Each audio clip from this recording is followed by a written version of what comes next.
për të parë programin Me mbrëma yje, mjafton të bëni subscribe në kanalin Arbana Osmani në YouTube. Ky emision mundësohet nga Vodafone, Ujë Qafshtama, Konad Albania.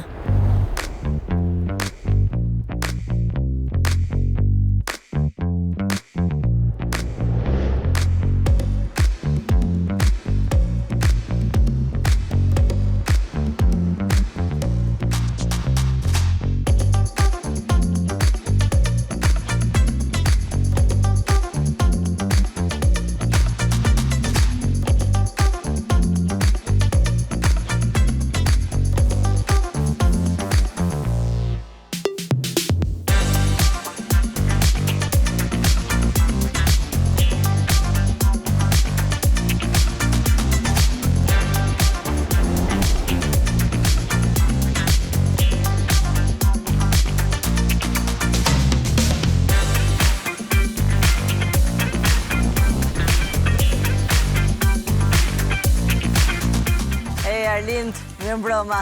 Kënaqësi që të kem. Faleminderit që erdhe. Jam shumë e gëzuar që pranove. Edhe jam shumë e lumtur dhe shumë kurioztare të të njoh. Të të njoh 100%. Edhe unë erdha me gëzim të veçantë këtu për shkakun tënd, për shkakun e emisionit që bën. Edhe për faktin që po më jep mundësi të flas me ndoshta një pjesë të publikut që kur flas vetëm politikisht nuk arrin dot kollaj. Po, duke pak të mërzitshme. Jo, jam vërtet shumë kurioztare të të njoh një njerëz për cilin kanë folur shumë bashkëfushatar të mi. Kam dashur që të njoh për atë që ti përfaqëson edhe për guximin që ke edhe për të njohur këtë njerëz që ka zgjedhur që të kandidojë për Bashkinë e Kryeqytetit pa asnjë mbështetje të një force të madhe politike, por thjesht me lëvizjen e tij bashk, tek e cila me sa duket beson më shumë se kushdo tjetër. Unë të falenderoj që edhe për pritshmëritë, domethënë që nga biseda mes nesh. Unë zakonisht e njoh veten për njëri të mërzitur dhe të mërzitshëm, po kush e di, mund të ketë edhe surpriza, kështu që na es të marr. Shikon, bëri përshtypje kur u takuam bashk te piramida para pak ditësh. Ne e kemi nisur komunikimin me një shaka. Unë thash, a takohemi te banat piramidat, i them ku është kjo? Thash piramidën, e di se ku është. Më bëri përshtypje kur po më thoje që unë nuk kam komplekse për të përgjigjur çdo lloj pyetje. E vërtetë. I qëndron akoma? E vërtetë. Tani, hiç ndoshta lloj pyetje mund të jetë zakonisht intime, por nuk besoj se është ky rasti. Do të bëj një sfidë. E ke parasysh ti ke Instagram? Kam parë që ke accountin në Instagram. E ke parasysh rubrikën Ask Me a Question? Më bëj një pyetje. Do doja që të gjithë ata që janë në Instagramin tim, rreth 1 milion, të na shohin sonte dhe të bëjnë gjithë pyetjet që duan për Arlind Qorin. Pastaj zgjedh se si ti përgjigjesh, do ti përgjigjesh, kjo është. Unë besoj 99.99% pyetje. Do ti përgjigjesh, e? Okej, atëherë. Eja. Po. Guys, jam me Arlindin, jemi tek shtëpia jonë këtu tek Me mbrëma yje, dhe Arlindi më ka premtuar se nëse do vinte ndonjëherë në program do t'i përgjigjej të gjitha pyetjeve që mund t'i bëhen. Kështu që keni shansin për të bërë çfarë do lloj pyetje që doni për Arlind Qorin. Dërgojeni këtu dhe unë do t'ja bëj në program. Mirë? Okej, pres çdo lloj pyetje sigurisht, edhe do mundohem t'i përgjigjem ashtu siç di. Okej, shohim. Okej. Eja. Eja, ratohemi. Është pak ftohtë sonte, ke ftohtë Arlind? Jo. Nga jeti me origjinë, nga vjen nga një vendi ftohtë, nga një vendi. Unë kam lindur në Tiranë, po me origjinë nga prindit e mi, jam nga 2 fshatra malor, Gusmari i Tepelenës edhe Soropulli i Përmetit. Okej, jugu do. Që jam mësuar çike edhe me të ftohtin, por kam përshtypjen brezi ynë është mësuar edhe në shkollat. Çfarë brezi je ti? A mund të të pyes për moshën? Po, patjetër. Publike. Do të thonë, kam lindur në 1981-shin, në 11 nëntor të 1981-shin, edhe kam përjetuar dhe shkollat me xhama të thyer, pa ngrohje, me gjëra që asgjë nuk funksionon. Ku ke bërë shkollën e mesme? Shkollën e mesme tek Ismail Qemali. Ke lindur në Tiranë, në cilin lagje? Unë kam lindur në 3-4 vitet e para të jetës. I kam bërë në një lagje mbas shkollës bashkuar, është një lagje aty. Aty kam dhe kujtimet e para. Në një pallat sigurisht vjetër, 4-5 katësh. Pastaj nga mosha 3-4 vjeçare jemi zhvendosur në një pallat në rrugën Buti, mbrapa aso kohë ka qenë ambasada italiane aty, pastaj u bë ambasada amerikane, dhe te kjo lagje te rruga Buti aty kam kaluar fëmijërinë, adoleshencën, rinin time deri vonë. Fëmijëri e bukur? interesante, e varfër, si të gjithë është fëmijët e brezit tim, domethënë viteve 80-90, ku Shqipëria ka qenë shumë e varfër. Mirë, por nga ana tjetër varfëria na shtyn të ishim kreativ. Të shpiklim lojra dhe të jepim shumë rëndësi marrëdhënieve me njëri tjetrin. Ndërkohë që sot ndoshta ka më shumë begati nga pikpamja materiale mesatarish në shoqëri, mi shoh që ndoshta edhe fëmijët vuajnë çik nga mungesa e komunitetit dhe lojrave për shembull jashtë. Në kohë kur unë isha fëmijë, prindrit na bërtisnin që të futeshim brenda. Tani u bërtasin fëmijëve që dalin jashtë. Sa fëmijë ke Arlind? 2 fëmijë, binjak, vajzë e djalë. Binjak. Janë 10 vjeç e pak. Okej, janë relativisht të rritur. Relativisht të rritur. Si e shikon fëmijërinë e tyre krahasuar me fëmijërinë tënde? A kanë ato një fëmijëri më të bukur? Nuk ti ta them këtë gjë, sigurisht më komode nga pikpamja materiale, do të them, thash, i përkasi i brezi ku shkoi në shkollë dhe bënte ftohtë. Kështu që sigurisht nga pikpamja materiale më komode se sa fëmijëria ime, po unë besoj të gjithë fëmijët e brezit tim kemi bërë një fëmijëri të aventurave. Do të thënë, për fëmijët e mi dhe për fëmijët e brezit tyre është e pamendueshme që ti në moshën 10 vjeç ti bredhësh Tiranën poshtë e përpjet. Unë e bëja, ku diun, që 6 vjeç, që 7 vjeç këtë gjë. A bëj mirë ne si prindër që nuk i lëm kaq të lirë fëmijët, që jemi kaq të kujdesshëm që unë kam një djalë 10 vjeç dhe shoqëroj deri tek furgoni, që është le të themi 100 metra nga shtëpia. Pak a shumë tjetër që bëj dhe unë, por ka ndryshuar shumë koha.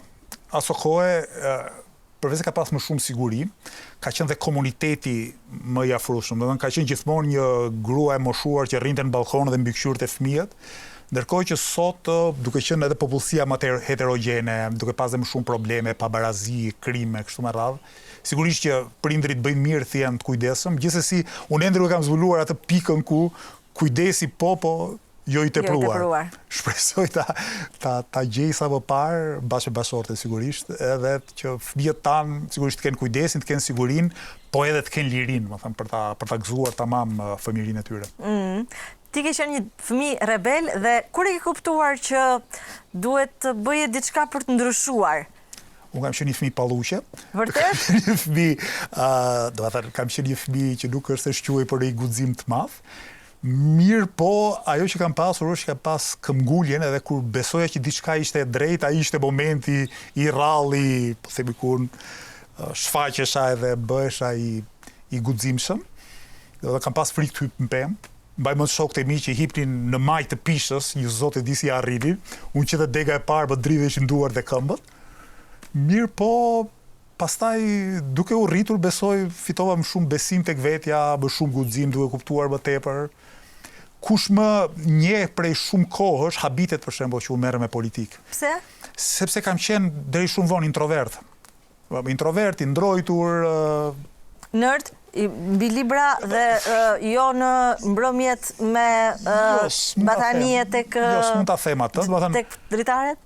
Për të lexuar, po lexoja, njëri i shoqërisë, sigurisht kam pas qenë 8 vjeçare, gjimnaz me grupin e shoqeve, shokëve të mi të afërt, po jo shumë ekspresiv, domethënë jo ai që ku diun rregullojnë gjithçka, është burimi i ideve apo i gjitha gjërave që bëjnë.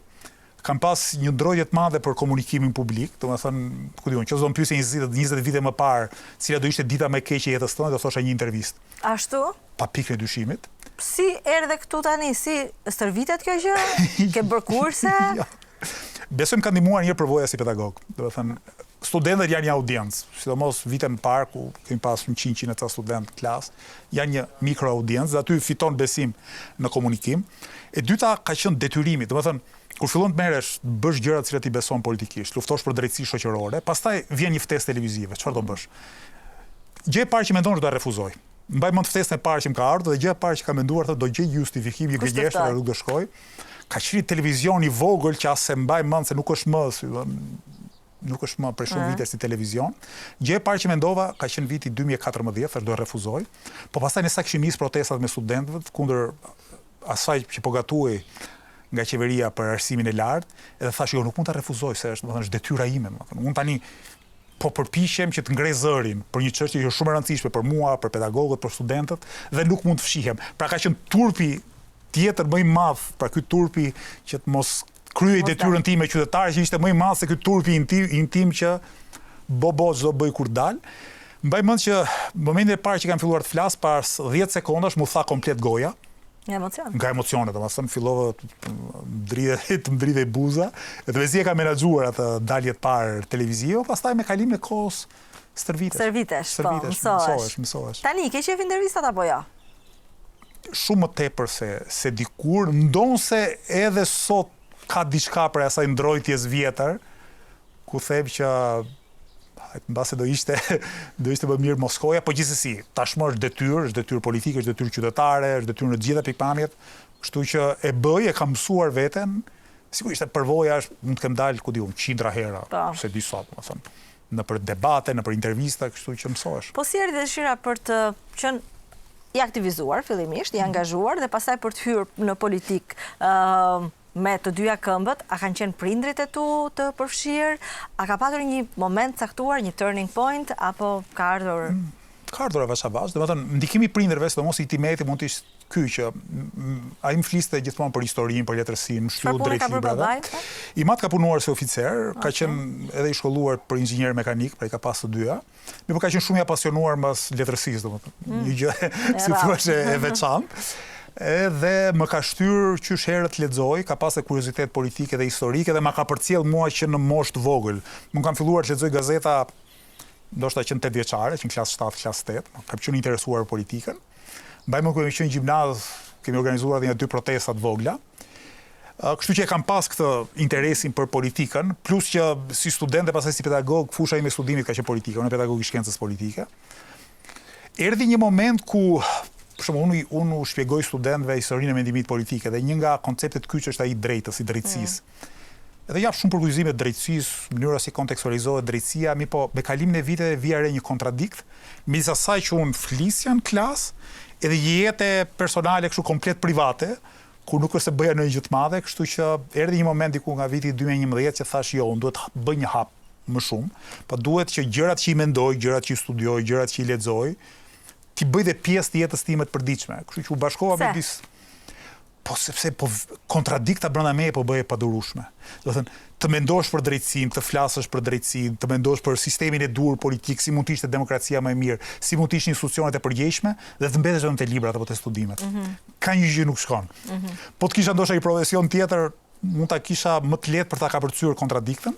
Po erdhi një moment, si thash, në vitin 2011 dhe thash, jo, unë do dalë, do shkruaj në rrjetet e mia sociale, do dalë protesta, do përpiqem të organizohem me 5 njerëz, 10 njerëz, do përpiqem të shtroj ca çështje që nuk i shtron njerëz, si për shembull drejtat në punë. Nëse ka diçka që më karakterizon në këto 15 vite jete publike pak a shumë që kam, është kjo, të drejtat në punë, të drejtat e punëtorëve, sigurisht edhe çështjet e grupe të tjera shoqërore, po veçoj këtë të punës sepse për këtë grup social, për këtë klasë shoqërore nuk flet njëri tjetër. Kështu që më zhdukur shumë e rëndësishme që të ngrej probleme të sigurisë në punë, dinjitetit në punë, drejtave në punë, po pastaj edhe të lirisë e gjithçka. Po kur ke qenë adoleshent dhe lexoje gazetat dhe kishe një lloj interesi për politikën, kishe thjesht interes për politikën si koncept, apo kishe politikanë që të pëlqenin? Unë për shembull kur kam qenë në klasë 6-7 dhe jetoja në një vend vogël si Burreli, filloi të më pëlqente Edi Rama, lexoja shkrimet e tij dhe më pëlqente, isha apasionuar pas mënyrës se si ai shkruante dhe mendoja se një njerëz që mund bënte një ndryshim. A ke patur ti një shembull të tillë ose një person ose një forcë politike, nuk e di. Jo tamam, sepse më tepër më interesonte politika e rrëfyer nga intelektualët, nga gazetarët, nga analistët, dhe do të kujtoj diçka që në vitet 90 niveli i gazetarisë politike në Shqipëri ka qenë shumë më i lartë se sa sot. Që thot gazetari ishte një intelektual, edhe që kishte rastisur të bënte edhe punën e gazetarit. Kështu që më tepër ky ka qenë interesi se sa besimi apo shpresat e një politikan. Kë lexoja atëherë? Po mbaj mend që kanë qenë këto shkrimet e gazetave si Koha Jon, Populli, me emra tani nuk është se më vinë të gjithë dhe kam frikë se mos i ngatroj me ata që kam lexuar më vonë. Mbaj mend që i mate lexonte Edi Ramën, edhe atëherë si analist, edhe si publicist, edhe mund të kem lexuar edhe shkrime, po flas në klasë të 7, në klasë të 8. Po mbase nuk kisha unë ende, po themi, informuar mjaftueshëm për politikën që të kisha një vlerësim tamam për të. Më intereson dhe fakt dhe politika ndërkombëtare, sepse duke pas pasion historinë që i vogël, ne ishim të brezi që mësuam italisht nga televizori. Kështu që çdo dokumentar, çdo debat politik pasaj që jepet në kanalet italiane, unë ndiqja me shumë kënaqësi. Nuk duhet harruar që aso kohë programacioni televiziv shqiptar ishte jashtëzakonisht i varfër, ishte vetëm RTS-ja. Kishte filluar një televizion privat, Shijak TV, mos gaboj nga viti 95-96, por ishte shumë e varfër. Komunikimi televiziv politik. Çfarë ndiqit italiani? Vespën? Vespën, Mentanën më vonë, po pastaj edhe dokumentarët, Super Quarkun e këta. Çdo lloj emisioni, po patjetër pastaj edhe filmat edhe ku diu, Olë dhe Benxhi për shembull e kam pas parë seri çdo 20 minutësh mbas dite që e jepte, mos gaboj, po Italia 1 kanali 5 tani, po kam përshtypjen njëri tjetrin. Shija gjithçka, një çik më shumë se moshatarët e mi, pakon se shokët e mi, interesohesha për politikë. Po sigurisht nuk është se ishte politika së kohë interesim kryesor, por mesatarisht. Kur e kuptove që do bëj interesi jot primar pastaj politika? Po, si student i shkencës politike, por ama deri vonë kam parë si fushë studimi. Si fushë studimi, jo si fushë veprimi. Pra unë duhet ta studioj, duhet ta kuptoj më mirë, nga pamja historike, nga pamja institucionale, dhe nuk është se më ka shkuar mendja që ta ushtroj. Në rastin më të mirë shpresoja që idetë e mia që do i hedh vërdall ca me shkrime, ca rrjete sociale, do t'i përqafoj dikush edhe do t'i zbatoj ai ose ata, po vetëm kaq. Do i pritur shumë që kush kanë qenë mbështetësit e parë? Të angazhimit tim politik, i me shoqes. Vërtet? Po. Çfarë ka thënë ajo kur ti more vendimin për t'u angazhuar? Apo s'ka qenë 100% që në fillim, ka qenë nga dal? Ka qenë edhe më e vendosur se unë. Unë me ti me shoqe jam njohur në universitet, kemi qenë shok banke, në këtë kuptim. Edhe një farë kuptimi jemi rritur. Edhe ajo ka studiuar shkencë sociale? Shkencë politike bashkë me mua. Pastaj ka marrë një drejtim administrativ. Çfarë bën ajo tani? Tani punon, drejton një projekt të UNDP-s për rindërtimin e shkollave, kështu që zanati i asaj specifik nuk është teoria si në rastin tim, por është ana administrative e shkencës politike. Po meqense në një farë kuptimi jemi rritur bashkë dhe kemi formuar njëri tjetrin, ajo ka qenë gjithmonë përkrahse, domethënë që duhet bërë diçka. Pra, në qoftë se nga të gjithë njerëzit e mi të afërt, gjithmonë dikush ka thënë, shiko se mbase po ecën çik më shpejt se ç'duhet. I vetmi njeri që s'ma ka thënë këtë gjë, po ka thënë nganjëherë dhe Arlind, sikur s'po bën gjë, do të bësh diçka më shumë, ka qenë me shoqja. E mendon akoma ajo që ka bërë mirë që të ka mbështetur edhe tani që nuk je në shtëpi gjatë gjithë kohës dhe ka 2 fëmijë? Po, faktat këtë më thot. Që është goxha përkrahase, goxha mirë kuptuese, jo fëmijët, sigurisht, vajza edhe sot më tha tjetër një gjë, kur po vija këta. Po ma thot disa herë, pse nuk u thua atyre që nuk do vi se do rri me fëmijët e mi, dhe nuk kam përgjigje, do nuk është se nuk kam i përgjigje të thjeshtë. I them vetëm që është e rëndësishme, pa hajde shpjegoje pastaj, e ta bindesh, vetëm ta shpjegosh një 10 vjeçare ose një 10 vjeçari, sepse është e rëndësishme që unë t'i mungoj familjes, sidomos periudha zgjedhore ose parazgjedhore ku intensiteti i aktivitetit është shumë i lartë. Të ndjekin ata në media, në ekran, kur del dhe debaton dhe je kaq pasionant për parimet që mbron? Shumë pak, besoj, shumë pak. Vetëm atëherë kur jam detyruar, i me shoqe, më sheh në televizor, kanë një lloj distance nga aktiviteti im politik, ndonse e shoh që her pas here pastaj komentojnë, domethënë, kërkojnë gjëra, propozojnë gjëra. Më thoshin për shembull kur isha kandidat për kryetar bashkie në 2023-shin, edhe të gjithë fakt po më komplimentonin për faktin që kishim arrit diku tek 5% e votave, edhe isha i treti. Edhe ata këto drirësinë e tyre thanë që po ti pse sfitove tani, ta marrin vesh. Po sfitova tash. Çfarë të them, muhabeti gjatë pse jo? Si mund t'ia shpjegosh fëmijëve humbjen, dështimin? Po duke thënë që, shikot, ne sa e kemi filluar këtë gjë, kundërshtarët tanë janë shumë të fuqishëm, kanë shumë tepër para, kanë shumë tepër pushtet, gara është thellësisht e pabarabartë, është si të luash futboll me një këmbë, ndërkohë që ata mund të bëjnë gol edhe me dorë, jo vetëm me 2 këmbët. Kështu që përpiqem në këtë mënyrë edhe përmes analogjive që t'i bëj të kuptoj që kjo do jetë një rrugë e gjatë. Edhe fitoria në kuptimin personal, në kuptimin politik edhe në mbar shoqërisë do doj kohën e vet. Unë besoj do doj jo shumë kohë, do jetë e arritshme në të ardhmen e parashikueshme, po do doj kohën e vet sigurisht. Si e mendon? Kur ke hyrë kësaj pune, kur je futur në politikë dhe kur ke krijuar Lëvizjen Bashkë të gjitha, ke menduar një periudhë kohore që do të duhet për të qenë një kandidat i mundshëm për bashkinë, për të qenë fitues ndoshta i këtyre zgjedhjeve, domethënë, ke një parashikim se sa do të zgjas derisa të faktorizohesh sa partitë më dha? Shumë çka do varet nga rezultati i zgjedhjeve të ardhshme. Unë kam besimin që rezultati do jetë shumë më i mirë se herën tjetër dhe kjo do t'u jap. Pse e ke këtë besim? Ç'a të bën ta mendosh? Ka shumë të tepër njerëz që më ndalojnë rrugë, ka shumë të tepër njerëz që më shkruajnë, ka shumë të tepër njerëz që njohin reputacionin e asaj që bëjmë. Dhe gara tjetër kundërshtarët tanë më duken më dobët, kanë më pak legjitimitet.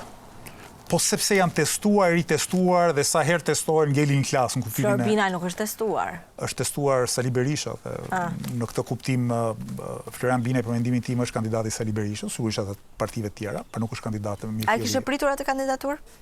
Jo, sepse sigurisht që ishte e pritshme që PD-ja nga frika për të përballur drejt për drejt me zgjedhësi do zgjidhte një kandidaturë që do hiqej si e pavarur. Po emrat që diskutoheshin fillim ishin të tjerë, kështu që nuk më shkonte mendja që. Të janë bërë të propozime Arlind nga dy forcat politike për Jo asnjëherë. Jo? Asnjëherë biles as më janë afruar ndonjëherë për ndonjë gjë. Sepse kam përshtypjen që unë dhe shokët e mi në Lëvizjen Bashkë e kemi krijuar këtë identitetin ton, që ne nuk merremi me ta. Kështu që do e harxhonin fjalën kot sigur të afroheshin. Po si doja bësh ti që do bashkëpunosh, po themi, me një qeveri, nëse ti je kryetar bashkie, të cilën e ke refuzuar për të bashkëpunuar për Tu ka dy përgjigje. Përgjigja e parë është që nëse unë fitoj si kryetar bashkie, pra nëse shumica e qytetarëve të Tiranës më votojnë mua, unë besoj që do ketë një krizë të madhe politike në kuptimin e qeverisjes. Është gjë e mirë. E thua kështu si. Është gjë e mirë, nuk po them që do dalin njerëzit në rrugë dhe do vjedhin dyqanet. Por qeveria unë mendoj që do të bjerë, sepse do ketë shumë njerëz do kërkojnë ndryshim dhe politik, pra do të kërkojnë që të nesërmen ajo që ndodhi në Tiranë ndodhe në Shqipëri. Kështu që nuk besoj që qeveria do ta ketë jetën e gjatë, do ketë zgjedhje parakoshme, se do hapet mundësia për një avancim edhe përmirësim politik. Mirë, po edhe sikur kjo të mos ndodh. Pra, mua të më duhet në farë kuptimit qeverisë Bashkimit të Tiranës, ndërkohë që është Edi Rama kryeministër, marrëdhëniet institucionale janë një gjë, do të thonë, institucionet komunikojnë nëpërmjet shkresave. Po. Kështu që sigurisht që ne do respektojmë rregullat e shtetit shqiptar, edhe gjithçka që ka drejt bashkia të kërkojë dhe ka detyrë qeveria të jap, që janë fondet e transfertat e pakushzuara, të kushzuara kështu me radhë, do të ngulim këmbë brenda ligjit që të marrim gjithçka që i takon Tiranës si qytet, madje edhe si kryeqytet. Pavarësisht se mendimi im negativ për Edi Ramës ka përdryshuar asnjë grim. Çfarë mendon ti për Edi Ramën? Është një politikan i korruptuar. Është një politikan i korruptuar, është një politikan që manipulon shumë opinionin publik. Është një politikan që gënjen në shumë raste, madje në të gjitha rastet e rëndësishme. Politikisht është një politikan që e ka dorëzuar shtetin në duart e oligarkisë ekonomike. Edhe i ka besojnë të gjitha të zezat së bashku me Sali Berishën. Pse i fiton atëherë zgjedhjet? Po sepse kur ke pushtet, thot një poet dhe dramaturg, vjen momenti ku qeveria e zgjedh popullin dhe jo populli qeverinë. Pra ku ka shumë pushtet, ti në një farë kuptimi duke i kërcënuar njerëzit, duke i bërë njerëzit pesimist, duke i treguar mënyrë manipulative se nuk ka alternativë, arrin të fitosh edhe një palë zgjedhje. Mirë, po e keqja ka një fund, edhe unë besoj që shoqëria shqiptare po piqet shumë shpejt nga pikpamja politike dhe demokratike, dhe do të jetë afër dita, shumë afër dita që do ndryshojë. Kur u takuam bashkë te Banas, më bëri shumë përshtypje para se të takoheshim bashkë, para se të t'jepja dorën, ishte një vajzë që tha Arlind, u çua nga tavolina, ishte bashkë me 8 ose 9 të rinj të tjerë, e re ishte, 17-18, ndoshta nuk besoj që ishte më shumë. Studente, më duket se studente. Mund të ta jap dorën, tha mund të të përqafoj dhe pastaj nuk e di se çfarë folët, se ishte pak në distancë, po e pash që kishte një lloj dashamirësie karshiteje. Kë ke me vete, kë ndjen? Të rinjt, brezin e mesëm, profesionistët për cilët ti lufton ai shumë, kush janë ata që besojnë më shumë tek ti? Kjo është pyetja më e vështirë, sepse këtu në Shqipëri nuk ka studime për të kuptuar shtresat dhe grupet shoqërore se nga anojnë. Nga përvoja ime, mua më duket sikur mbështetja më e madhe vjen nga shtresa e mesme urbane, por ky ndoshta është edhe këta ndoshta njerëz që unë takoj më shpesh në rrugë se kanë më të kollajt të ndërtojnë një bisedë sepse unë i përkas pak a shumë të njëjtës shtresë. Mirë po, sigurisht edhe të rinj, sigurisht edhe pensionistët, sipërmarrësit e vegjël, këta më duken njerëzit që janë mbështetësit më të mëdhenj të televizjes bashk.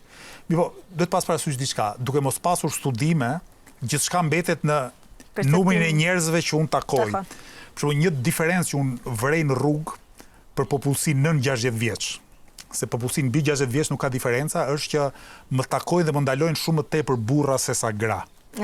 Por kjo nuk do të thotë, besoj unë, që më mbështesin aq shumë burra krahasuar me gratë, se sa ka të bëjë me një lloj ndrojtje që në komunikimin publik një grua t'i drejtohet një burri. Pse thash nuk e vërej në moshën mbi 60 vjeç? Sepse gratë në Shqipëri ndihen më të lira në një farë kuptimi pasi e kalon një prag moshe edhe mund të flasin pa problem. Prandaj them që ky perceptim varet shumë nga përditshmëria ime dhe nuk është detyrimisht i saktë. Ti flet vazhdimisht për të rinjt. Çfarë perceptimi ke për të rinjt shqiptar sot? Dhe po flas të rinjt gjenerata Z, ndoshta edhe pak më shumë. Janë shumë më punëtor se sa brezim. Ç'dua të them. Kur unë kam qenë student në Departamentin e Shkencës Politike, ne ishim 35 student klas, dhe nga ne 35 vetëm njëri punonte.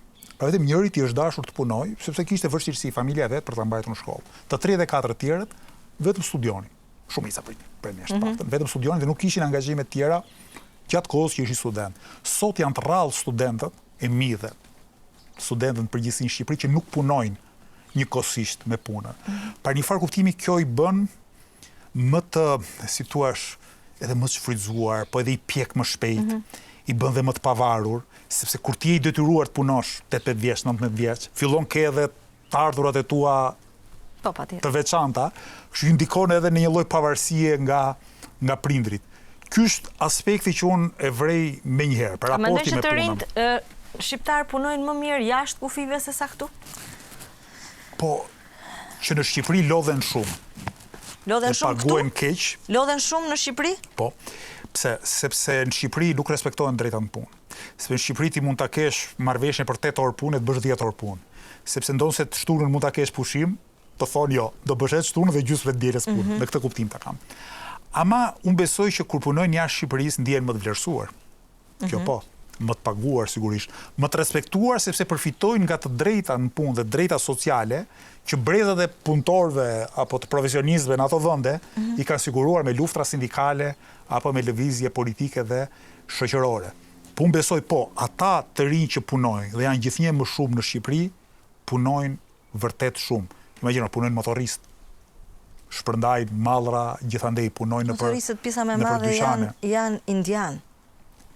Po tani, unë nuk i kam nuk numëruar. Po ta bëj shumë konkrete. Unë kam një kompani, kam banas që kam çdo ditë kontakt me të rinj që unë kërkoj që të punojnë. Dhe nuk ka kaq shumë të rinj që duan të punojnë. Të paktën në sektorin e shërbimit. Një pjesë e madhe ikin jashtë dhe unë kam parë shumë të rinj jashtë kur kam shkuar për të promovuar projekte ndryshme artistike, që janë vajza 20-25 vjeçare që punojnë pastruese në hotel, punë të cilën unë besoj nuk do ta bënin në Shqipëri.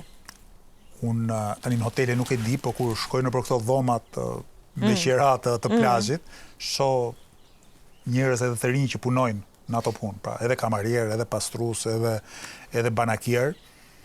Njoh shumë nga aktivistë televizjes bashkë çfarë punë bëjnë, domethënë në të gjithë sektorin e shërbimeve, sipër motorrit. Njerëzit që njoh unë janë njerëz që punojnë shumë. Pse ankohen të gjithë atëherë që s'ka punëtor, si është situata? Po sepse duhet pas parasysh diçka. Kushtet e punës në Shqipëri dhe pagat kushtet janë më të vështira të punës dhe pagat janë më të ulta se sa në vendet e tjera. Dhe për këtë arsye shumë të rinj zgjedhin janë më të ulta, Arlind. E prap, raporti pagë-çmime është më i keq në Shqipëri. Prandaj jemi vend më i varfër edhe me më shumë padrejtësi sociale. E me që është e lehtë të shkosh në perëndim, shumë të rinj zgjedhin të shkojnë të punojnë. Të rinjt e brezit tim kishin më tepër me sa mbaj mund të përparësi shkollën. Për shembull, nga shoqjet e shokët e klasës time në gjimnaz tek Ismaili, unë besoj gjysma më shumë kanë shkuar studiojnë sidomos në Itali. Nuk e di a janë të njëjtat për masa sot. Unë besoj sot të rinjt shkojnë më shumë për të punuar jashtë, si mesatare se sa për të studiuar. Kështu që shoqëria ka ndryshuar, ka probleme të reja, duhen zgjidhje të reja. Çfarë zgjidhjesh ke ti për të rinjt? Po, kuptimësimi i profesionit të tyre. Shumë të rinj shkollohen dhe ekonomia shqiptare dhe administrata publike shqiptare nuk ka gjetur ende ose nuk ka krijuar ende ato vendet punës që ju duhen, jo vetëm atyre, por ju duhen dhe zhvillimit qëndrueshëm të Shqipërisë. Për shembull sot, nëse ti studion për kimi, biologji, matematik, fizik, disa lloje inxhinierish, ti e di që praktikisht nuk do punosh dot në Shqipëri. Sepse në një anë tregu ekonomik është i varfër, është i përqendruar vetëm në ndërtim, turizëm edhe pak gjë tjetër.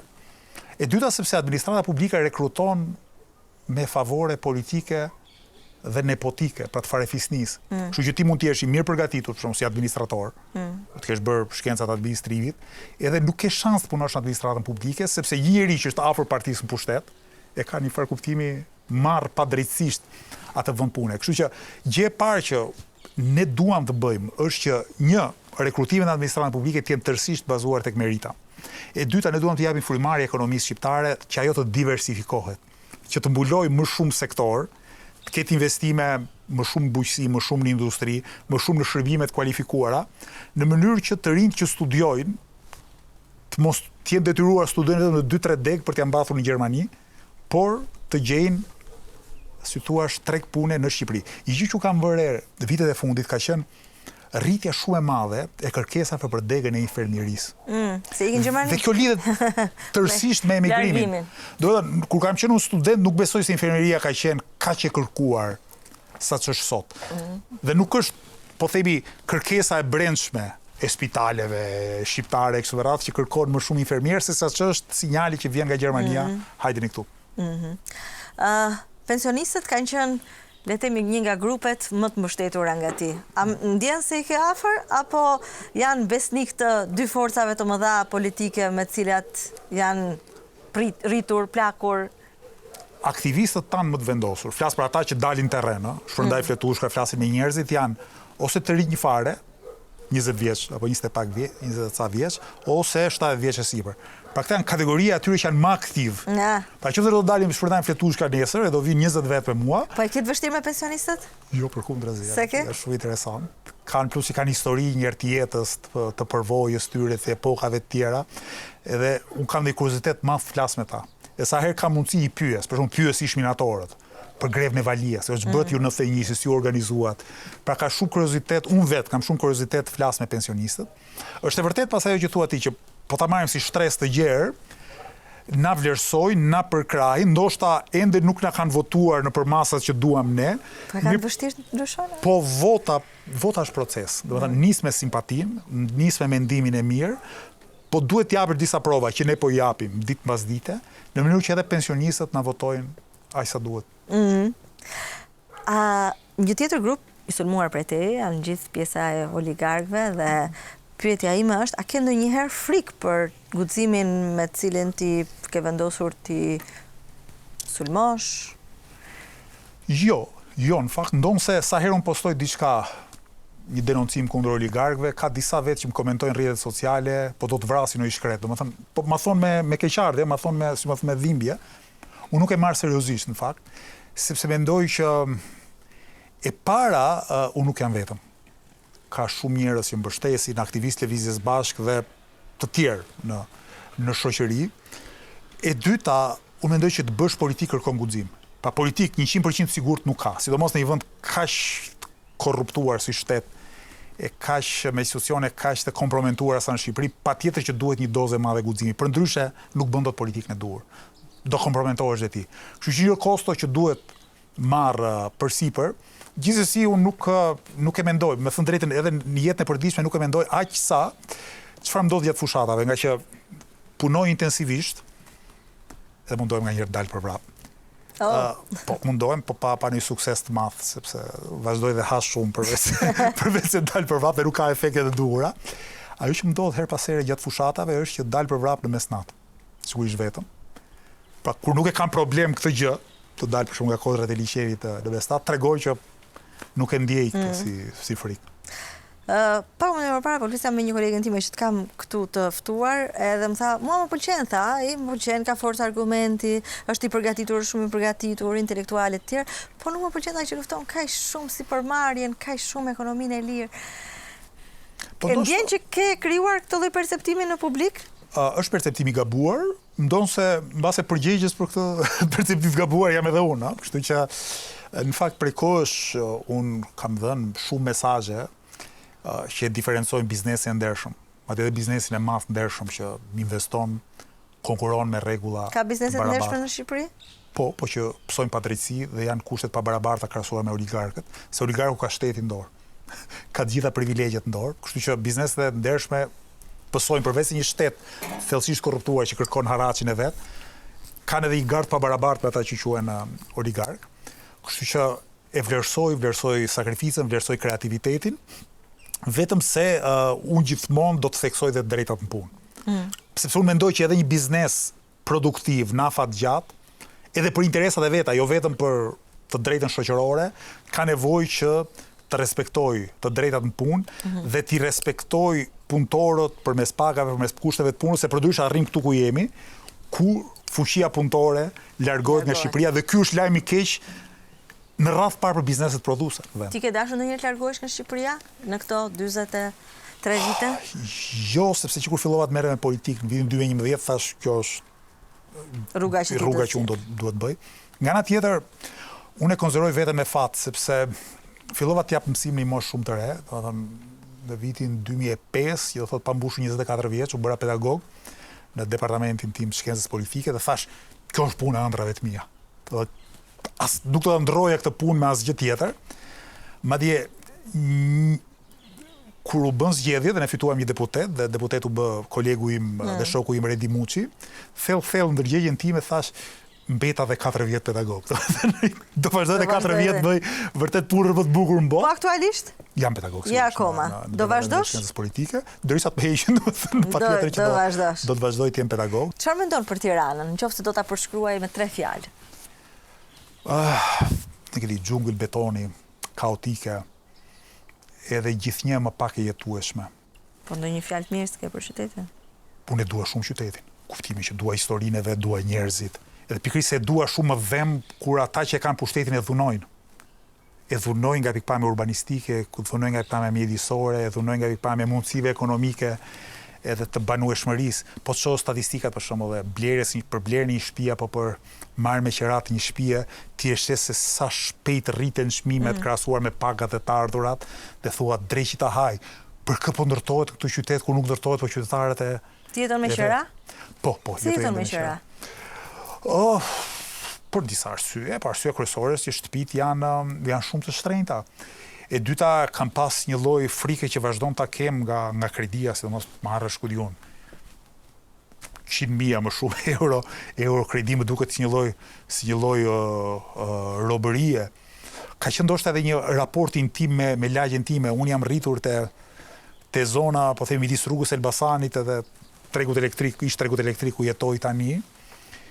Edhe nga që kam qenë shumë i lidhur shpirtërisht me atë lagje, ajo lagje është goxha e shtrenjtë, kështu që herët kur e mendonim me ti me shoqe, nëse ja vlente të bërim kredi për të jetuar goxha larg vendit ku unë isha rritur, tham jo, më mirë jo, sepse vërtet jam i lidhur intimisht me qytetin, me lagjen. Unë s'kam jetuar kurrë më shumë se 1 muaj larg Tiranës. Tani ky mund të jetë handicap, sepse mbase po të kisha një përvojë më të gjatë jete apo studimi jashtë Shqipërisë, do kuptoja ca gjëra më mirë, po nga ana tjetër kjo më bën ta njoh shumë më tepër qytetin tim edhe në një farë kuptimi ta përjetoj në lëkurën time gjithçka që ndodh me qytetin. Pra, jeton me qera dhe ecën në këmbë. Edhe marr autobusin, marr dhe makinën kur dua të dal jashtë Tiranës. Okej, po përgjithsisht tu ecën në këmbë. Sepse mbaron më shumë punë në këmbë?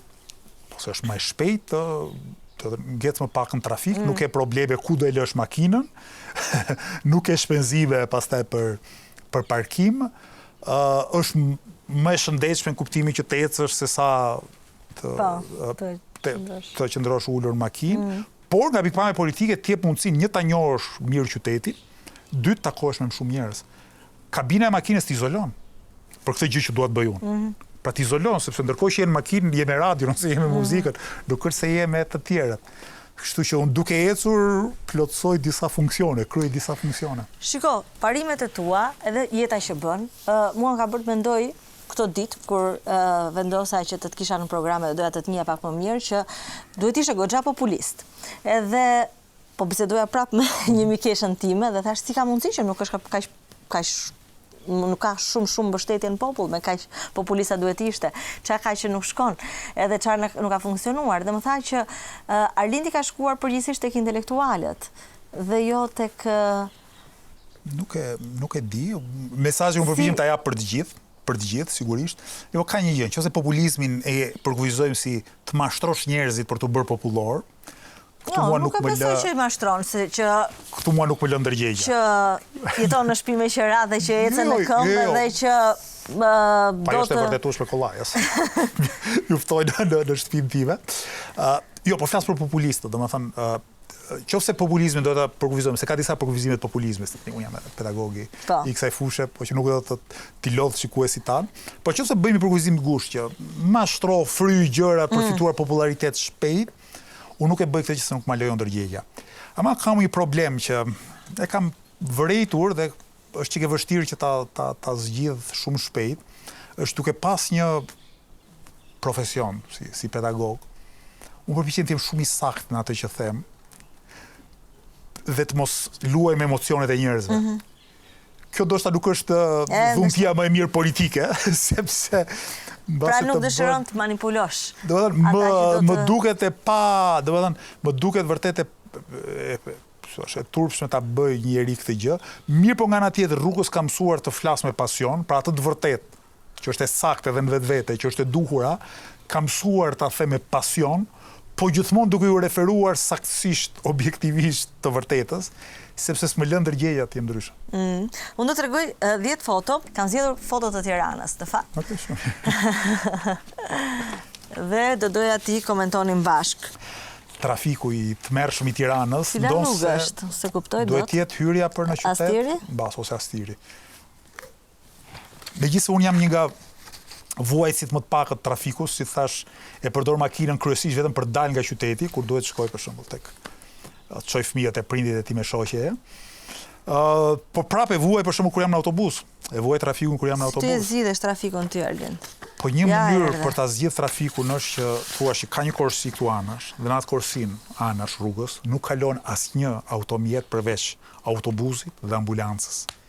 Çfarë do thotë kjo? Qofse ne kemi transport cilësor, e theksoj këtë cilësor, pra komod brenda, të shpejt.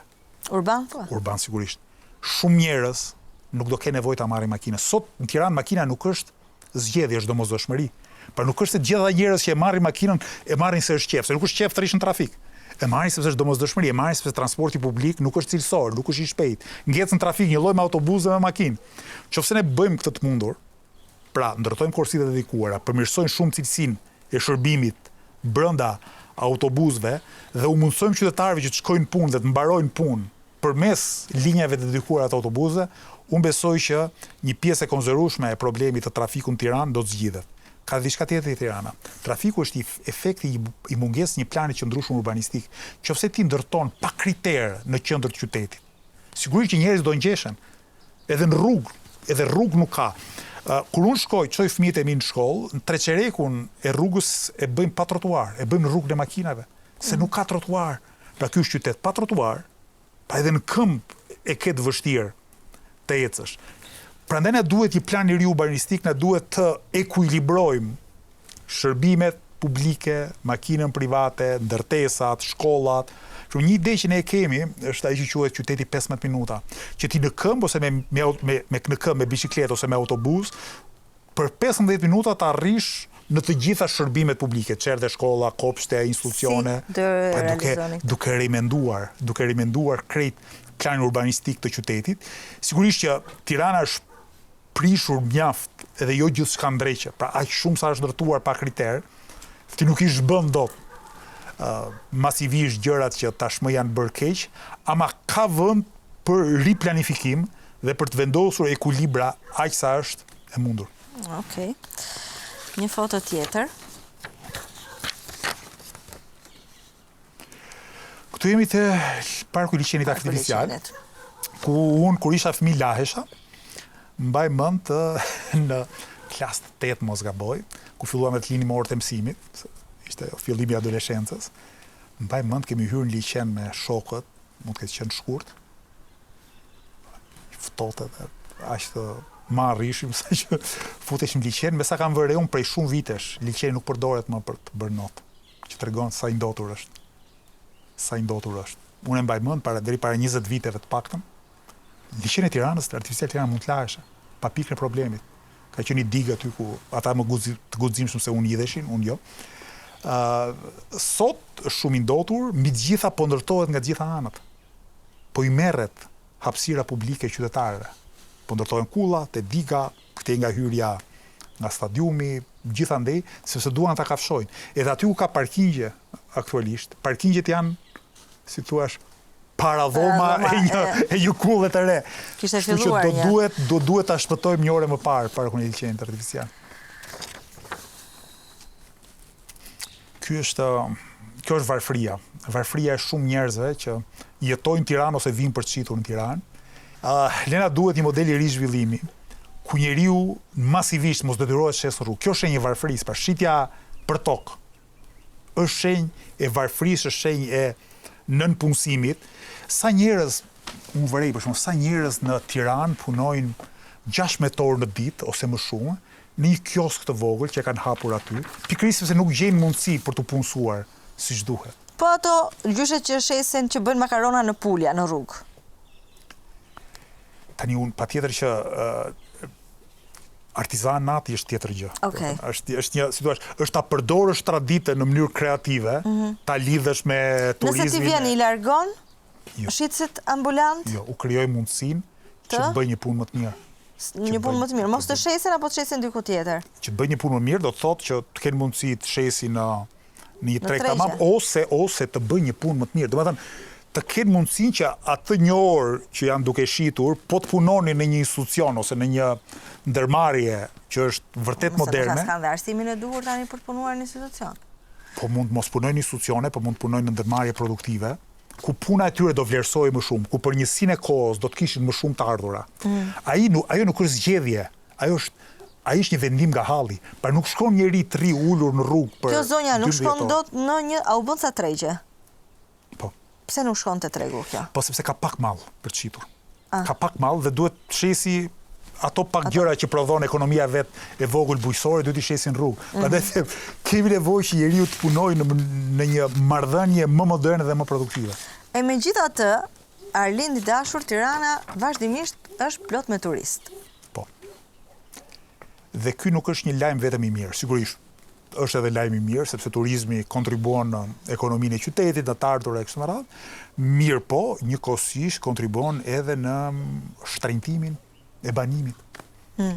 Po shija se sa mira apartamente sot jepeshin me Airbnb, 20 sa mijë duket për 4 muaj, ishte një dhënë. Që do të thotë që gjitha këto janë apartamente që hiqen nga tregu i qiradhënies afatgjat. Pra nëse do të marrësh një shtëpi për disa vjet me qira që të punosh jetosh në Tiranë, sot e ke më të vështirë, është më shtrenjtë. Pikërisht për shkak se një pjesë gjithë më e madhe stoku të banesave po shkon drejt tregut të Airbnb-ve. Prandaj po them që turizmi në vetvete është lajm i mirë vetëm nëse lidhet në mënyrë organike me sektorët e tjerë të ekonomisë. Përndryshe, prodhon sigurisht fitime për ca edhe humbje për të tjerët. Për të mos folur pastaj për, ku diun, për ndotjen, për të shfrytëzimin e burimeve e shumë çka tjetër. Okej.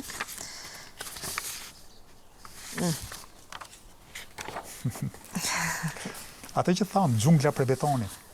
Ndërtim, ku she shumë pak gjelbri. Çfarë të keqe kanë ndërtimet?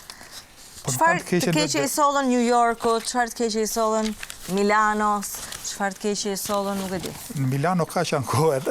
Ka ankohen? Ka që ankohen. Në New York mos harro diçka, është kryeqendra financiare e botës. Madje shumë kush vazhdon ta quajë kryeqyteti i kapitalizmit botror. Që thotë mund të justifikohen ato kulla aq larta dhe aq ngjeshura për faktin se është qendra e të paktën e financës globale. Jo, Tirana është kryeqyteti një nga vendet më të varfëra të Evropës.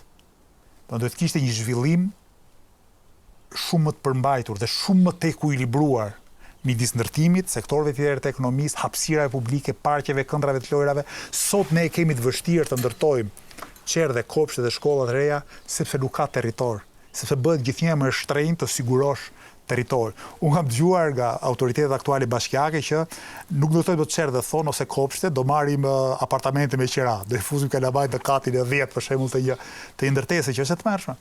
Ky është efekti i këtij zhvillimi, jo sepse kërkon ekonomia, po sepse kërkoj për shembull faktor si pastrimi i parave. Tirana po ndërtohet kaq shumë sepse ka shumë pastrim parave të pista, ka shumë spekulim imobiliar dhe nuk është se ndërtimi i përgjigjet kërkesës reale, këtë duhet të them. Çfarë do bësh ti me kullat? Nëse do të zgjidhesh. E para gjë do bëj transparencë për të gjitha lejet e ndërtimit që janë dhënë përpara meje. Dhe në rast se do të konstatohen, siç mendoj që do konstatohen pa rregullsi sa duash, do i çoj përpara organeve të prokurorisë dhe gjithçka tjetër që të merren masa për ata që e kanë shkelur ligjin. Edhe atëherë kur është e mundur, ka një nen ligji për urbanistikën në Shqipëri që thot kur evidentohet një ndërtesë që është tërësisht pa leje, sanksionet janë 3, janë gjoba, është shtetëzimi, është edhe shembja. Kështu që në varësi të rrethanave edhe të vendit, ne do të zbatojmë ligjin. Na jep kuadri aktual ligjor mundësinë për ta bërë këtë gjë. Sigurisht nuk mjafton vetëm bashkia dhe kryetari i bashkisë, sepse janë një varg institucionesh që duhet vijë në punë për të zbatuar ligjin. Gjithsesi kryetari i bashkisë do bëj punën e vet, do bëj detyrën e vet. Gjithçka që më jep kompetencë ligji dhe rreth parë është transparenca. Çdo kontratë e lidhur nga Bashkia e Tiranës. Do bëjmë transparencën e asaj që quhet gjurma e vendimarrjes. Pra jo thjesht vendimi, se vendimi është publik, por do përpiqemi të bëjmë transparent të gjithë procesin e lobimit e gjithçkaje që është lënë si gjurmë brenda institucionit publik për të kuptuar kush e ka sponsorizuar, kush e ka çuar përpara një vendim, një leje ndërtimi e shumë çka tjetër. Çfarë do ndodh me zgjedhjet? A ke ndonjë ide? Askush nuk e di. Me shumë gjas nuk do mbahen në datën 9 nëntor, ndonse Shqipëria jo nga pjesa institucionale është vendi i çuditërave. Gjykata kushtetuese ka një seancë në datën 31 tetor, nuk e di sa kohë do i duhet për të marrë vendim për ankesën e Erion Veliajt. Tani nga pikpamja teknike, imagjinoni, gjykata kushtetuese merr vendim datën 3 edhe na thonë do datën 9 do shkonin zgjedhje, por mua më duket se probabiliteti që kjo të ndodhë do jetë shumë i vogël, sepse do ishte. Çfarë do doje ti të ndodhte? Tani unë do doja që zgjedhjet bëheshin në 9 nëntor, po pa pasur këtë ndërprerje. Sepse kjo ndërprerje na prish punë. Ne ishim përgatitur për bërë 100 metra shpejt. Pra të gjitha burimet tona aktivistët tanë të vraponin lagje më lagje për 30 ca ditë dhe shpërndanin idetë tona. Ishim edhe goxha popullor, në kuptimin e reagimit të njerëzve, mi po ndërkohë që ne po nisim të vraponim, arbitri tha prit kjo garë mund të jetë edhe 400 metra, mund të jetë edhe 5.000 metra, do e shohim rrugës.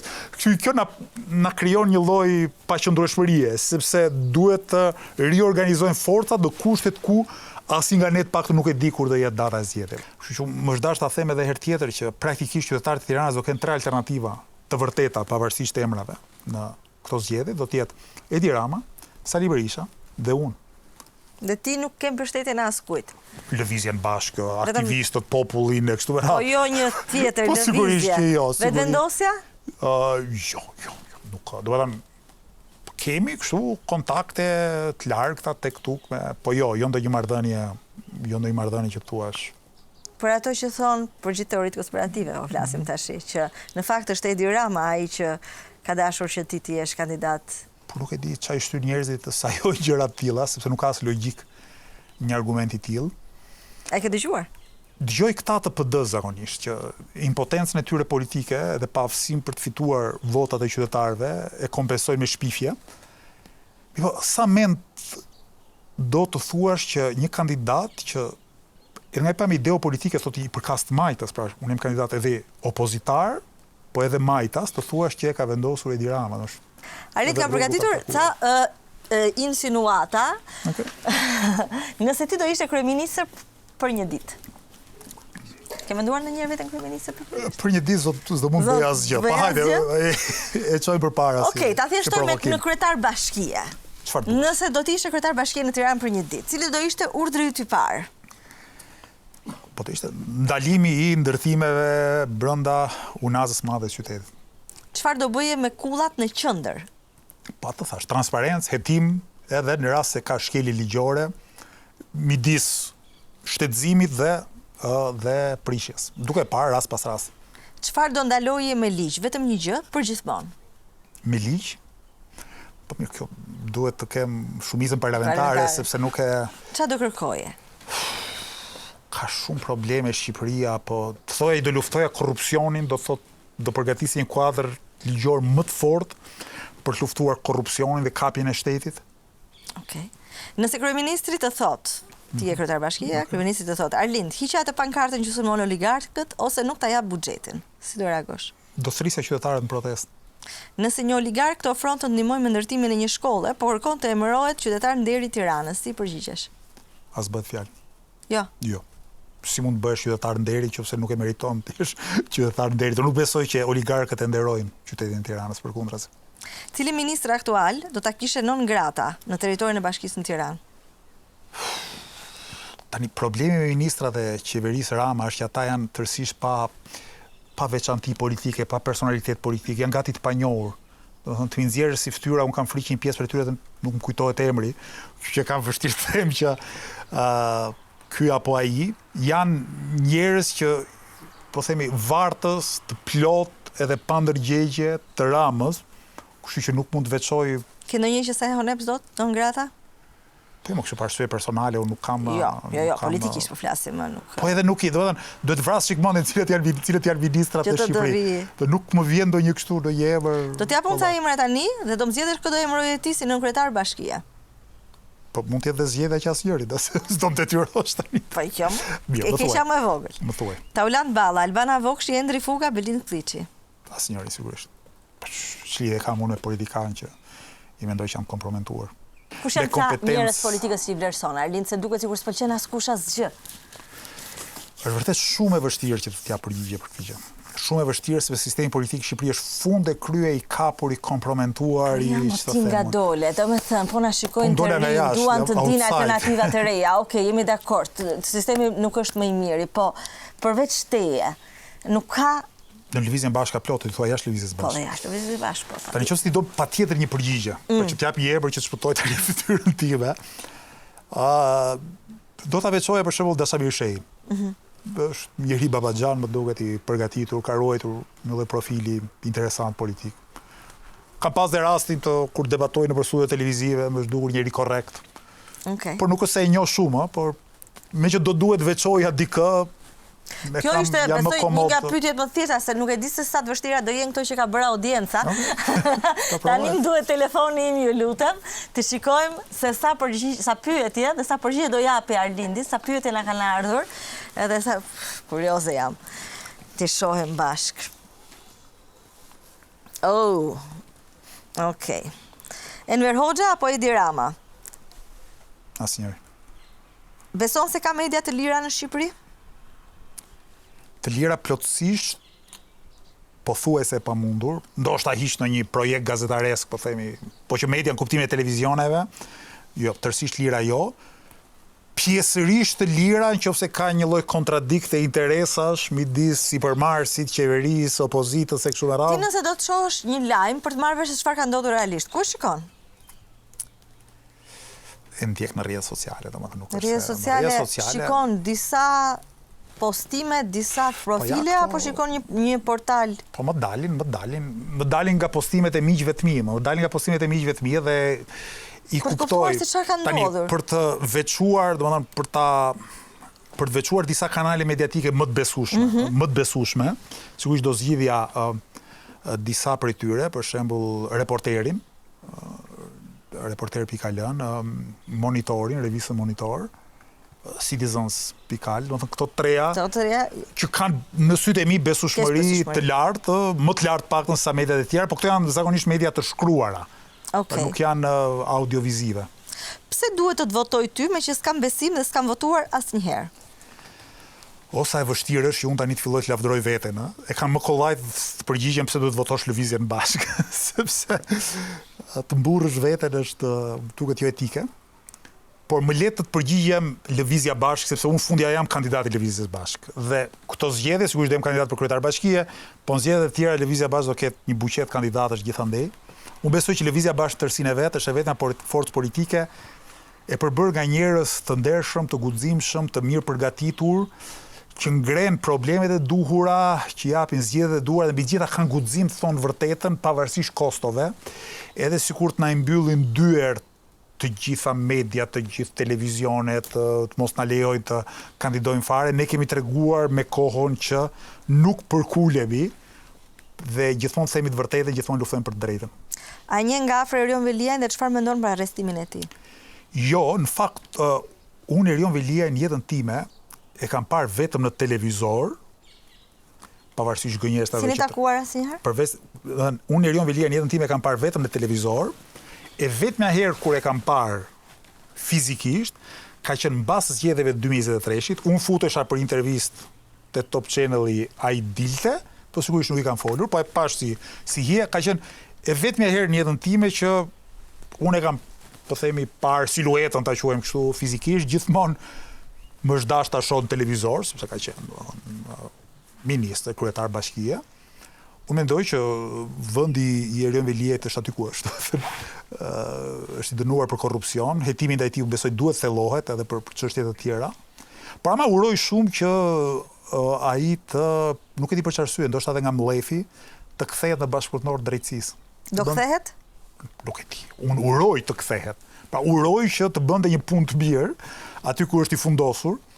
Po çfarë mendon se do ndodh? Uron, po çfarë mendon se do ndodh? Nuk e di. Nuk e di sepse nuk i njoh as to kulisat, as to marrëdhëniet midis politikës, drejtësisë. Pra, qoftë unë do isha prokuror, në SPAK do bëja ç'është e mundur që ta bindja Erion Veliajn që të kthejë, të jepja të gjitha garancitë ligjore që të kthejë në bashkëpunëtor të drejtësisë. Besoj ai di shumë, përveç se është fajtor për shumë çka, di edhe fajet e tjerëve, edhe do ndihmonte shumë shoqërinë për të bërë dritë, për çfarë është vjedhur, çfarë është abuzuar në të gjitha nivelet e pushtetit në Shqipëri nga Edi Rama e poshtë. Kush do ishte gjëja e parë që do ndryshojë nëse fiton bashkinë? Po, do doja të jepja një mesazh për shembull për të gjithë punonjësit e bashkisë. Askush nuk do ta ketë në rrezik vendin e punës politikisht. Asnjëri. Nuk do heqësh asnjë nga puna. Asnjë për arsye politike. Ka përshtypjen që është i kabineti ngushtë i kryetarit, që ato janë nomenklaturë e kryetarit, domethënë këshilltarët e kështu, aty sa herë ndron pushteti, ata njerëz ndrojnë, sepse zakonisht këshilltar bëhen njerëz politikisht besuar, por ama administrata civile, sigurisht që të gjithë do të vlerësohen sipas meritës, rekrutimet do bëhen sipas meritës, sipas punës së tyre dhe sipas vlerësimit të qytetarëve. Madje do jepja edhe një mesazh tjetër që çdo punonjës i Bashkisë Tiranës mbas orarit të punës mund dalë në sheshe të protestojë kundër kryetarit të Bashkisë Tiranës, dhe s'ka për ta gjetur asgjë në punën e vet, sepse është në të drejtën e tij kushtetuese të ketë pikpamje politike që të jenë mos përputhje me shefin në kuptimin politik dhe administrativ të fjalës. Pse nuk bashkohesh me Florian Binaj, do kishit më shumë vota? Nuk e besoj, sepse Florian Binaj është kandidati i Sali Berishës. Dhe nuk mund bashkohet me Sali Berishën, nuk mund bashkohet me oligarkët që janë pas Berishës, Ramës e gjithçka tjetër. Mua më habiti fakti që zoti Binaj nuk bëri një zgjedhje tjetër, sepse mendoj që nëse ai do qëndronte besnik imazh që kishte krijuar më herët, ai do duhet dilte në mbështetjen time. Do duhet litë përpara, ajo të bëhej kandidati i Berishës. Zgjedhja e tij të bëhej kandidati i Berishës, do të ketë besoj edhe koston politike, morale që vjen pas kësaj zgjedhjeje. Kush është e keqja më e madhe e Shqipërisë? Kapja e shtetit. Kapja e shtetit është korrupsioni në nivelin më të lartë mundshëm. Pra jo thjesht korrupsioni i rryshfetit, më jep këtë, të jap 20% e kështu me radhë. Kapja e shtetit do të thotë që një grup shumë i fuqishëm ekonomik, oligarkët, përcaktojnë çfarë ligjesh do bëhen, çfarë vendimesh do merren dhe shkruajnë për keq fatin e të gjithëve ne, ndonë duhet të ishte kundër. Ne duhet që bashkërisht si qytetar, përmes procedurave demokratike të shkruani fatin tonë. Prandaj mund të them kapja e shtetit. Dhe nga kjo rrjedhin pastaj shumë probleme të tjera. Cila është marrëdhënia e Arlindit me fen? I respektoj shumë, fet e konsideroj librat fetar, libra jo vetëm edukues, por edhe libra ku mëson shumë çka, kuptimin e filozofisë, së jetës, shumë çka tjetër. Respektoj shumë besimtarët, kam vënë re mes shumë aktivistëve të Lëvizjes Bashkë janë besimtar praktikantë që musliman apo të krishterë? Të gjitha feve. I shoh që i ka bërë njerëz më të mirë, i ka bërë dhe aktivistë më të mirë besimi fetar. Kështu që në të gjitha këto pikpamje kam respekt maksimal. Pse bën sikur është pa buks? Jo, nuk bëj sikur jam pa buks. Unë i përkas stresës mesme. Bëj punën e pedagogut, marr një rrogë mesatare për mesataren e Shqipërisë, mirë po unë jetoj brenda mundësive të mia dhe mbi gjitha nuk është se më, domethënë, nuk më shijojnë shumë gjërat e luksit, domethënë gjërat e, po nuk më shijojnë, domethënë çfarë do më entuziazmonte mua? Nëse ti vjen pushtet nuk do të shohim me makinat shtrenjta, vila të mëdha. Jo, për kundër, nëse do ishte dorën time do të shisja, do të blija një makinë më të thjeshtë. Se ç'ke që kanë nëse Po të kursejnë para për qytetarët, ato para që do kurseshin, mund të shkoni për shkolla, për çerdhe. Po i përshmon këto që i kanë njerëz që kanë punuar dhe kanë sot makina shtrenjta, vila. Jo, është drejta e tyre. Përshmoj politikanët që në vendin më të varfër nga vendet më të varfra të Evropës, udhtojnë me makinat shtrenjta, ata po njerëzit në jetën e tyre private mund të bëjnë çfarë duan. Unë vetë, mund të thash, mua më entuziazmon më shumë të shoh ndeshje futbolli dhe të lexoj libra të mirë, se sa të udhtoj, jam me disa skuadra. Qa thua, disa skuadra? Po kur je shumë tifoz, je tifoz në gara të ndryshme dhe skuadra të ndryshme. Për shembull, kampionati shqiptar kam qenë gjithmonë me Partizanin. Okej. Po veçse skuadra shqiptare nuk është se avancojnë në ligat evropiane. Atëherë ti duhet të jesh në një skuadër, jam me Bayern Munichut, më kupton. Këtë desha të them. Dhe pastaj në botror je me Gjermaninë. Me Gjermaninë. Me Shqipërinë, domethënë kuptimit pa diskutim, po inshallah po futemi në botror kësaj radhe që të bëjmë tifozllëk tamam për skuadrën tonë. Sa para ke në llogarinë bankare? Nuk e di, duhet pyetur i me shoqe. Ajo i mban llogarit? Ajo i mban llogarit. Nuk e di, domethënë ndoshta ku diun. Mbase 20 milion lek vjetra. Po mos ma merr gërm për gërm këtë sepse duhet ndoshta 20 milion lek vjetra. Ndoshta plus minus se mund dal dikush edhe thot ke gabuar 5 miliona, po thash me këto gjëra merret ti me shoqe, mundohemi të kursejmë nga pak çdo muaj për të plotësuar nevojat familjare. Ka Arlind pafund. Shenjë mirë. A je zgënjur në jetë ndonjëherë nga ndonjë i afërm? Jo. Faktë me sa mbaj mend tani jo. Okej. Zakonisht un kam shokët që kam pasur që nga fëmiria, adoleshenca, vazhdoj t'i kem ende shok. A ke ti një shok të mirë në politikë? Këta të lëvizjes bashkë, po. Shumë njerëz lëvizjen bashkë. Po ata që nuk janë në lëvizjen bashkë? Po nëse do jenë merren me politikë, janë në këto partitë e korruptuara dhe jo, po shok kuptimin personal kam edhe këtë. Kush ju jep lekët juve të lëvizjes bashk? Po njërin nga ata që jap lekët jam unë, sepse lë një përqindje të caktuar të rrogës time, diku te 10% ose një çik më pak të rrogës time. Po mirë, tani që do bëni fushat që duan para. Ku do t'i gjeni? Një gjë që bëm është që bëm një thirrje këto ditë për kontribute. Kanë ardhur? Mund kanë ardhur diçka më shumë se sa 3.000 euro. Kontribute nga dashamirës, antarë. As për poster as të dalin 3.000 euro. Po jo, për atë që na duhet, mirë, ishte thirrja e parë, ishte thirrja e parë, dhe kjo ishte, si thua, në këto 2 ditë mbas thirrjes, ka plot antarë tanë që kontribuojnë në mënyrë periodike çdo muaj, dhe mos harro, ne kemi shumë pak shpenzime në fushat. Jo postera, fletushka, edhe kur do na duhet në një karrige me qera në për këto takimet tona, sepse fushatën e bëjmë këmbë, e bëjmë autobus, nuk bëjmë billboarde se s'kemi para. Pra, fushatën e kemi me shpenzime vërtet minimale, me shumë vullnetarizëm, me shumë pasion dhe me shumë pak para. Kështu që nuk është na duhen shumë para. Fëmijët e tu do rrinë këtu apo do ikin jashtë shtetit? Derisa të jetë në dorën time këtu. Derisa të jetë në dorën time gjithmonë në shkolla publike. Siç janë, ka qenë çerdhe publike, ka qenë kopsh publike, janë sot në shkollë publike. Pse i ke çuar në shkollë publike? Sepse dua të mësohen me mesataren e shoqërisë tonë, me të gjitha, me të mirat dhe me të këqijat e shoqërisë tonë. E dyta, sepse duhet të jem konsekuent me atë që them. Unë luftoj për publiken, për përmirësimin e publikes, dhe më duke një lloj trafie e parimeve idealeve të mia që fëmijët e mi të shkonin në shkollë private. Kam vënë mbi fjala, edhe vërtet jam i ndinjuar që kryeministri i vendit e shkollon djalin në shkollë private dhe them drejt ta haj, ky që është përgjegjës për arsimin, nuk, si thua, e çon fëmijën e vet në shkollat për cilësinë e cilave është vetë përgjegjës ai. Pra, ai është përgjegjësi për nivelin e shkollave në Shqipëri e për vete nuk pranon kostot e qeverisjes tim, më duket e papërgjegjshme kjo gjë. Unë vetë thash pra sa të jem dorën time, deri 18 vjeç, fëmijët e mi ka për të shkolluar vetëm në shkolla publike. Në momentin që rriten, nuk mund të parashikoj gjë, unë patjetër do jap këshillat e mia, sugjerimet e mia, po mos u çudit sikur njëri prej tyre ose të dy të thonë, e di si është puna. Na lë rehat. Na lë rehat se të duam. Na lë rehat. Në qoftë se do më ngjanin mua në këtë aspekt, kam frikë që të bëhesh një rebel çik gjatë adoleshencës raport me prindrit, po mbase nuk më ngjajnë, më bën më të dëgjueshëm. Si di. E përmend faktin që kryeministri e çon djalin në një shkollë private, unë e njoh shkollën private, edhe unë fëmijët i kam në tek e njëjta shkollë private. Nuk po flas për kryeministrin, po për gjithë ata që i çon në shkolla private. Ku qëndron problemi? Çfarë mendon që i ka çuar prindrit më shumë drejt institucioneve private se sa në shkollat publike? Për qytetarin Po. e thjesht, jo funksionarin publik. Qytetarin e thjesht. Është në drejtë të tyre, Po, e kuptoj, po, s'ka pikë në problemit. Po, ajo që dua të pyes është Çfarë ka shtyr? çfarë probleme shikon ti në Po gjë e thjesht. Orari i mbarimit të shkollës.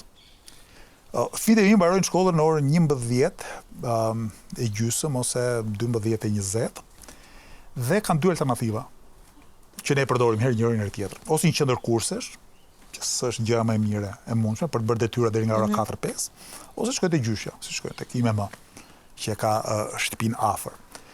Ajo që ne do të donim që bëhet në shkollat private sot, por nuk bëhet shkollat publike, po që bëhet shkollat publike në çdo vend normal të Evropës, që shkolla publike ta japi këtë mundësi.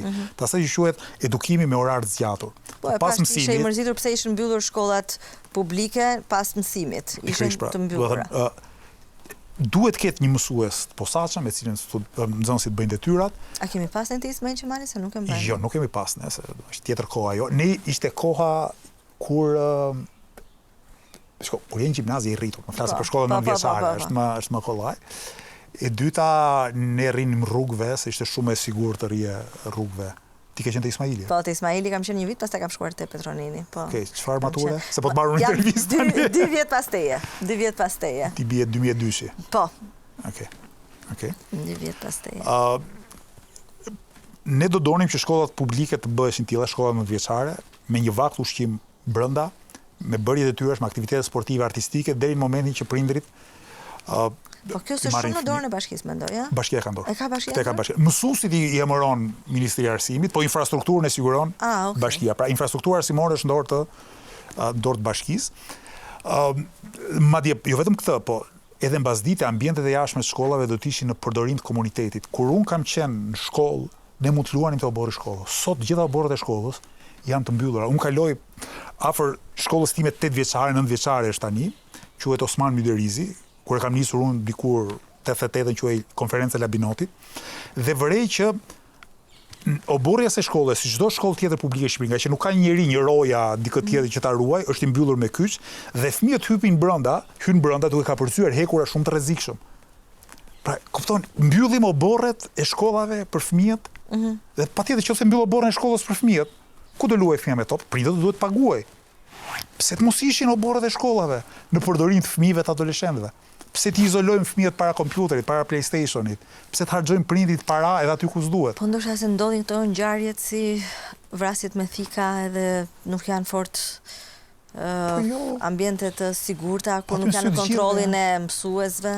Po se di ti, a je i sigurt që i çon fëmijët në shkollë publike? Je i sigurt? Po mund të ishte një mësues fizikulture që ndronte. Paguan një mësues shtesë, më kupton. Që të jetë aty, që të hedhë një sy deri, po themi, deri nga ora 7-8 e mbrëmjes, po them 12 natës. Po deri atëherë ku mund të jetë e përdorshme për fëmijët. Do ishte shumë mirë, duhen shumë pak para për të realizuar këtë gjë. Por nuk kanë ndjeshmëri, nuk e di pse nuk kanë ndjeshmëri, ndoshta edhe sepse politikanët zakonisht në Shqipëri hallet e tyre i zgjidhin privatisht. Pra nuk i përjetojnë efektet e institucioneve publike. Nuk kanë marrëdhënie ata me spitalin publik, me shkollën publike, me çerdhen publike, me kopshtin publik, e përpastoj as u shkon mendje. Dhe ky është problemi i madh. Unë besoj që një nga avantazhet që kam unë edhe në përgjithësi ne në Lëvizjen Bashkë është që ne jetojmë për ditë si gjithë qytetarët e tjerë me të gjitha problemet dhe hallet e qytetarëve të tjerë dhe duke pas ndjeshmërinë kemi edhe këtë shtysën për të zgjedhur. Unë jam shumë e lumtur që bëm të bisedë bashkë, njoha akoma më mirë. Uroj që të kesh gjithë suksesin që meriton dhe që jam shumë e gëzuar që je zëri i gjithë qytetarëve që përfaqëson. Të falenderoj shumë për vlerësimin, konsideratën edhe mundësinë që më ve. Shumë faleminderit Arlind, edhe suksese. Faleminderit. Ky emision u mundësua nga Vodafone, Ujë Qafshtama, Konad Albania, Gjotto Karni, Obu Store,